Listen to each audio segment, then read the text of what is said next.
আসসালামু আলাইকুম। আমি আজকে আপনাদের জন্য একটা নতুন ধরনের ভর্তা রেসিপি নিয়ে এসেছি। আসলে আমরা এই ভর্তাগুলো অনেকেই খেয়ে থাকি। কিন্তু মানে এই দুটো উপকরণ আমরা মানে আলাদা, আলাদা করে খেয়ে থাকি। তো আজকে আমি ২ টা উপকরণ একসঙ্গে দিয়ে এই ভর্তাটাকে করব। এই ভর্তাটা অসম্ভব মজা হয়। না খেলে বুঝতে পারবেন না। তো তার জন্য দেখতে হবে এবং বানিয়ে খেতে হবে। তো আমি এখানে নিয়েছি মিষ্টি কুমড়ার খোসা, এই ১ মুঠখানি হবে। মিষ্টি কুমড়ার খোসা আর আমি এখানে নিয়েছিলাম ৪ টে পটল। তো পটলগুলোকে আমি কেটে ধুয়ে নিয়েছি। আর মিষ্টি কুমড়ার খোসাগুলোকে আমি কুচি, কুচি করে কেটে নিয়েছি। তো এই দুটো উপকরণ আমি একসঙ্গে আজকে ভর্তা বানাবো। তো আমি কড়াইতে দিয়েছি কাঁচামরিচ, একটু পেঁয়াজ, ২-৩ কোয়া রসুন, হলুদ, লবণ আর সেই মানে মিষ্টি কুমড়ার খোসা আর পটলগুলো দিয়েছি। পানি দিয়েছি, দিয়ে আমি এগুলোকে সেদ্ধ দিয়ে দেব। এগুলো সেদ্ধ করে নিয়ে তারপরে আমি ভর্তায় চলে যাব। এই রেসিপিটা মানে আমি আমার একটা খালার কাছ থেকে শিখেছি। আমি দেখেছি যে খালা এভাবে লাউয়ের খোসা একটু কম ছিল, যার কারণে খালাকে দেখেছি ওর ভিতরে পটল মিশাল দিয়ে ভর্তাটা করতে। আমার দেখেই খুব খেতে ইচ্ছে করছিল। তো আমি তারপরেই কয়েকদিন পরেই আমি এটা বাসায় বানিয়ে খেয়েছি। এটা আসলেই অনেকটা মজা হয়। না খেলে বুঝতে পারবেন না। আর আমি এটাকে সেদ্ধ করে ভেজে নিচ্ছি। তো আমি ভাজার সময় এখানে সয়াবিন তেল ইউজ করেছি। আপনারা চাইলে শুধুমাত্র সরিষার তেল দিয়ে এটা বানাতে পারবেন।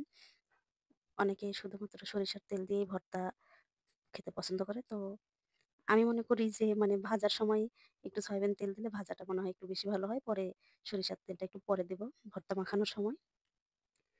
তো এই তো আমার ভাজিটা হয়ে আসছে। তো আমি এটাকে একটু বেশ কড়া করেই ভেজে নেব। কারণ বেশি যতটা ভাজা ভালো হবে ততটা ভর্তাটার স্মেলটা একটু বেশি সুন্দর হয় আরকি।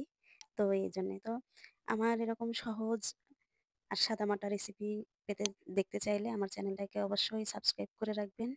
আর ভালো লাগলে লাইক, কমেন্ট, শেয়ার দিয়ে পাশে থাকবেন।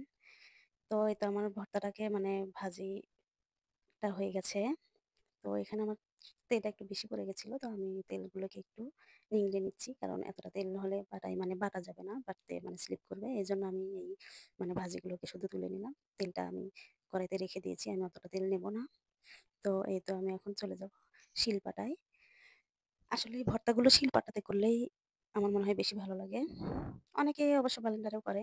তবে আমার মনে হয় ব্লেন্ডারের থেকে শিলপাটাতে বেশি মজা হয়। কারণ আমি আমার মাকে দেখেছি ভর্তা কোনোদিন ব্লেন্ডারে বাটে নাই। শুধুমাত্র শিলপাটাতেই বাটে। আমার মা বলে যে ভর্তার স্বাদ শিলপাটাতেই বেড়ে যায়।